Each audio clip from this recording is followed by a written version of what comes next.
El 1 de julio de 1982, luego de varias transiciones dentro de la Junta Militar, asume la presidencia de facto Reinaldo Viñone. Viñone ordena destruir los archivos sobre la detención y desaparición de personas, y luego aprueba la Ley de Pacificación Nacional, que otorga una amplia amnistía a los integrantes de las Fuerzas Armadas que participaron en la represión ilegal. Llegado 1983, la campaña electoral se adueña de los espacios públicos y los actos partidarios vuelven a convocar multitudes. El 30 de octubre, después de 6 largos años de prohibición política, la ciudadanía concurre masivamente a las urnas. Al finalizar el escrutinio, la fórmula de la Unión Cívica Radical, Raúl Alfonsín Víctor Martínez, triunfa con más de la mitad de los votos. Ante la sorpresa de muchos, el peronismo pierde por primera vez una elección nacional. Finalmente, el 10 de diciembre de 1983, Raúl Alfonsín asume la presidencia de la nación. La pesadilla de un gobierno forjado a fuerza de sangre, de represión y de muerte había terminado. Pero la oscura y pesada herencia del proceso de reorganización nacional será un obstáculo difícil de superar para la nueva democracia. Cuando la administración alfonsinista eliminó las normas represivas, lo que se dio no fue el resurgimiento de las experiencias que habían sido interrumpidas, sino la sensación de un gran vacío. Poco después de asumir la presidencia, Alfonsín convocó al conjunto de fuerzas políticas y sociales para que debatieran el tema de la educación nacional. Fue el gobierno nacional quien terminó con el control policial a estudiantes y a docentes, con los currículos dictatoriales y con las restricciones al ingreso a la enseñanza media y a las universidades. La política educativa del gobierno de Raúl Alfonsín desplegó el progresismo sobre las fuerzas retrógradas y las intenciones modernizantes y participativas sobre el autoritarismo. También levantó el decreto de la Torre, lo que permitió la restauración de los centros de estudiantes en todos los niveles educativos.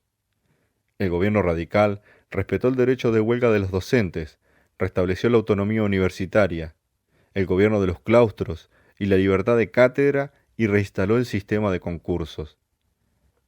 Durante el gobierno de Alfonsín, hubo muchas propuestas sobre la educación, pero muy pocas pudieron llevarse a cabo. Un claro ejemplo de esto es la Ley 4182/88 de la provincia de Buenos Aires, que instaló consejos de escuela durante la gobernación del justicialista Antonio Cafiero, llegando a funcionar 1800 consejos. Dentro del Partido Radical existen dos ramas, un ala progresista y un ala conservadora con tintes neoliberales. La disputa entre ambas hizo que no se pueda llegar a una reforma educacional de mayor envergadura. Las doctrinas progresistas, opuestas a las medidas conservadoras, proponían una tendencia política que se relacionaba más con el desarrollo de un estado de bienestar, avalando la defensa de los derechos civiles, la participación ciudadana y la redistribución de las riquezas. Pero producto de la deuda contraída con los organismos internacionales, el país se encontraba sometido a un proceso de deterioro en la inversión en educación pública, dando paso así a la actividad privada. El gobierno de Alfonsín no consideró de importancia solucionar la situación salarial de los docentes, los cuales entraron en un proceso de deterioro económico. Los educadores, en pos de la defensa de la educación pública y como producto de la lucha, lograron alcanzar su mayor grado de organización gremial con altísimas tasas de afiliación sindical, que tuvo su núcleo base en la Confederación de Trabajadores de la Educación de la República Argentina. Enfrentando al gobierno en varios momentos, la conflictividad alcanzó su máximo punto de tensión con la Marcha Blanca el 23 de mayo de 1988. Esta Marcha Blanca fue un grito en defensa de la educación del pueblo, de parte de los docentes y de la comunidad educativa por completo. En esos 43 días de marcha, los docentes como trabajadores de la educación salieron a las calles a manifestarse en favor de la educación del pueblo.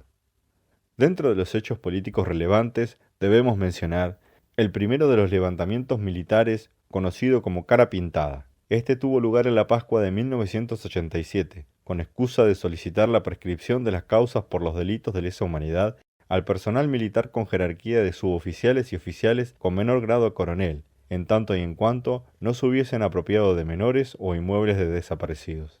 En lo económico, debemos destacar el Plan Austral, un programa argentino de estabilización monetaria que fue ejecutado durante el gobierno de Raúl Alfonsín por su segundo ministro de Economía, Juan Vital Surriel, por el cual se cambió la denominación monetaria de peso argentino al austral.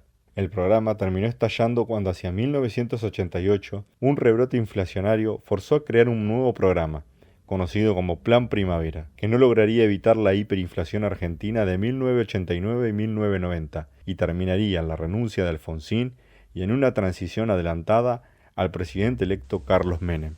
Como puntos a favor podemos destacar el juicio de los participantes de los delitos cometidos en la dictadura, la sanción de la ley de obediencia debida y punto final, que consistía en una presunción, es decir, que no admitía prueba al contrario, de los delitos cometidos por los miembros de las Fuerzas Armadas debajo del cargo de coronel, por haber actuado en virtud de la obediencia debida. Por último lugar, la creación de la CONADEP, que fue una comisión creada con el objetivo de investigar las reiteradas y planificadas violaciones a los derechos humanos ocurridas durante el periodo del terrorismo de Estado en Argentina en las décadas del 70 y del 80. El gobierno nacional acataba cada vez más las directivas del Banco Central y del Fondo Monetario Internacional, aumentando así la deuda externa hasta la asfixia económica. El porcentaje de la pobreza aumentó del 11% al 47% en 1989, afectando así la posibilidad de varios sectores sociales de invertir en la educación de sus hijos. Debido al creciente problema económico del país, el 21 de abril de 1989, el presidente Alfonsín adelantó las elecciones para el siguiente 14 de mayo, siendo que estaban originalmente previstas para octubre, de modo que se adelantaron 5 meses. El 8 de julio de 1989 asume la presidencia el neoliberalista Carlos Saúl Menem. El gobierno de Menem estableció una política educativa de aspecto tecnocrática. El gobierno de turno mantuvo un fluido cumplimiento de las políticas del FMI. Esto provocó la descentralización de los sistemas escolares, transfiriendo la educación al sector privado, desembocando en la desfinanciación de la educación pública. La descentralización y la nueva reasignación de funciones entre el Estado Nacional y las jurisdicciones, tanto provinciales y regionales, fue un aspecto fundamental de las políticas llevadas adelante por el neoliberalismo. Estas implican que ciertas funciones del Estado Nacional, léase salud y educación, pasan a manos de las provincias. La educación pasa de ser un bien social a ser un elemento del mercado, regulada por la ley de oferta y demanda. Los 2 primeros años del gobierno de Menem fueron singularmente angustiosos, ya que el programa exhaustivo de desregularización y privatización general de las empresas públicas, reducción del gasto público y bloqueo de los salarios, trataba de generar la deseada estabilidad y provocó efectos devastadores sobre el poder adquisitivo de las clases medias y bajas. Las siguientes políticas adoptadas por el gobierno neoliberalista lograron los cambios más desestructurantes de las políticas de educación del sistema educativo argentino. La ley de convertibilidad fue sancionada el 27 de marzo de 1991 bajo la iniciativa de Domingo Cavallo. Esta establecía que a partir del 1 de abril del mismo año se fijaba una relación cambiaria entre la moneda nacional y la moneda estadounidense, por lo cual 10.000 australes se convierten en un peso, y ese peso circulante exigía el respaldo en reserva de la misma cantidad en dólares. Este periodo es mejor conocido como el 1-1. En segundo lugar, el Pacto de Olivos, que fue un tratado firmado entre la Unión Cívica Radical, representada por el expresidente Raúl Alfonsín, y el Partido Justicialista, representado por el presidente Carlos Menem, en 1994, en el que los 2 principales partidos argentinos se comprometían a impulsar una reforma constitucional y votar en la Asamblea Constituyente a favor de un núcleo de coincidencias básicas, establecidas en el acuerdo. Como medida principal se elevó a nivel constitucional la autonomía universitaria, aunque la misma quedó alterada en el texto cuando se agregó la palabra autarquía, funcionando la misma como un arma de doble filo, ya que expresó tanto que las universidades quedaban habilitadas para administrar sus recursos, como que tenían que buscar nuevos medios de financiamiento externos al presupuesto federal. Por último lugar, la Ley Federal 24.195. Se sancionó el 14 de abril de 1993, reguló el derecho de enseñar y aprender en todo el territorio nacional. La aplicación de la nueva estructura planteada en esta ley empeoró esa situación, pues provocó que muchas provincias primarizaran el tercer ciclo con consecuencias lamentables para niños y adolescentes. Entre los problemas más destacables que generó la nueva estructura educativa podemos señalar interpretaciones distintas de la ley federal. En consecuencia, hay provincias en cuyos territorios coexisten aún 3 y 4 sistemas distintos, cierre de escuelas secundarias antes de implementar el tercer ciclo y el polimodal, por lo tanto las escuelas que debían sustituirlas no tenían la infraestructura y los recursos adecuados, la primarización de los años iniciales del secundario y convivencia de los adolescentes con los niños menores y por último la transferencia de los profesores de un área del conocimiento a otra sin la capacitación adecuada. La reforma constitucional de 1994 introdujo nuevos derechos e instituciones y confirió al texto constitucional una legitimidad que estaba cuestionada.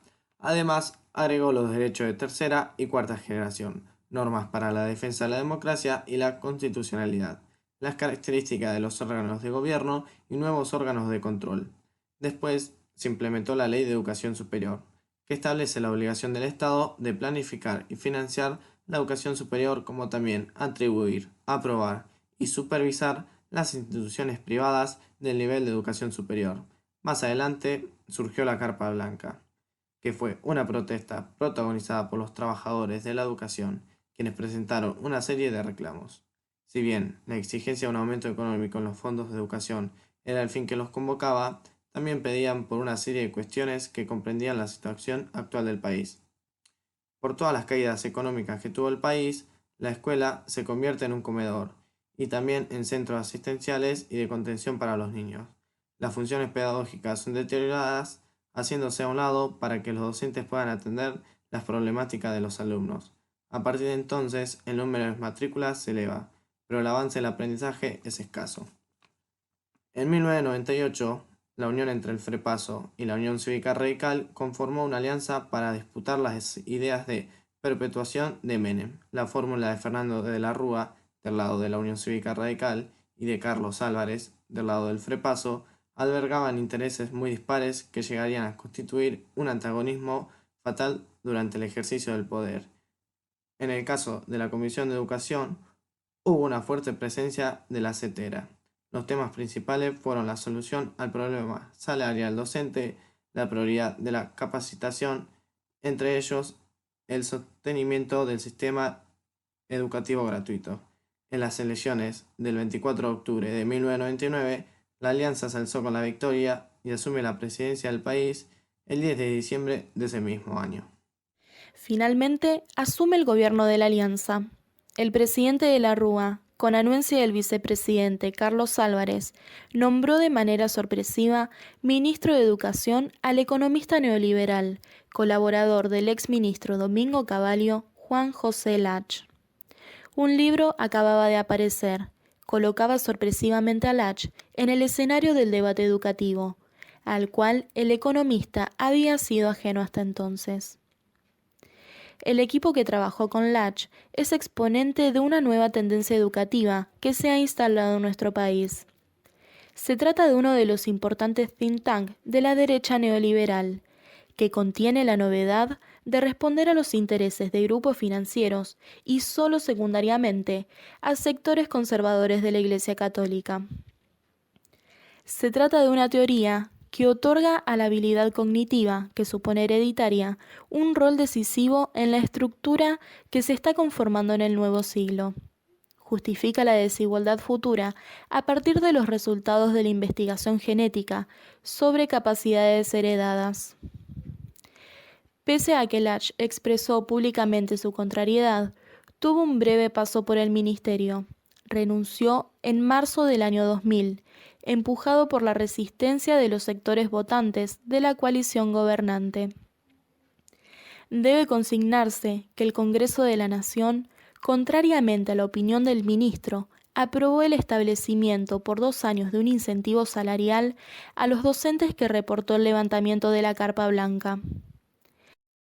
Entre las propuestas contenidas en Educación para Todos, se destacaban también las escuelas charteres y los vouchers, formas típicas de la educación administrada por el mercado. Lach fue sucedido por Hugo Jury, médico y militante radical, quien se propuso restaurar el programa de la Alianza. Jury resistió fuertes presiones del Banco Mundial y de la prensa neoliberal para que impusieran arancelamientos a las universidades nacionales y mejoró la relación con la comunidad educativa. Tras la renuncia de Jury, asumió el cargo de ministro de Educación y Justicia el sociólogo radical Andrés Delitzsch, quien mantuvo un equilibrio con la comunidad educativa en medio de la difícil situación que atravesaba el país y la crisis terminal a la cual se encaminaba el gobierno de la Rúa. Avanzó en acuerdo con el Consejo Federal de Educación para trabajar con la reestructuración de la dañada enseñanza media. Estableció un piso de 180 días de clase por año y acordó un programa especial de recuperación de días de clase perdidos en varias provincias por conflictos docentes. Durante todo el gobierno de la Alianza, la relación entre la nación y las provincias estuvo cruzada por tensiones político-partidarias que se acentuaron a medida que empeoraba la situación del país. El 20 de diciembre de 2001 renunció el presidente de la Rúa en la peor de las crisis económico-social de la historia argentina. La derecha radical y la izquierda frepacista descuartizaron el débil gobierno, llevando a su final la fractura que había producido Carlos Cacho Álvarez cuando renunció a la vicepresidencia de la Nación el 5 de octubre del 2000, argumentando su imposibilidad de luchar contra la corrupción enquistada en el aparato del Estado.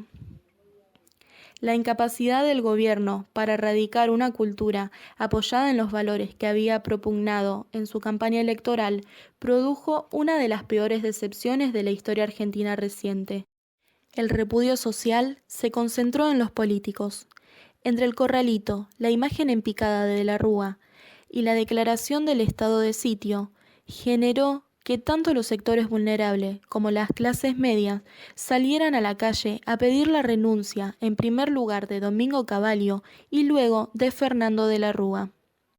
Antes de presentar su dimisión, de la Rúa ordenó la represión del motín en la Plaza de Mayo, que terminó con más de 30 muertos. El estado de sitio solo agravó la situación. Se registraron saqueos y violencia en todo el país.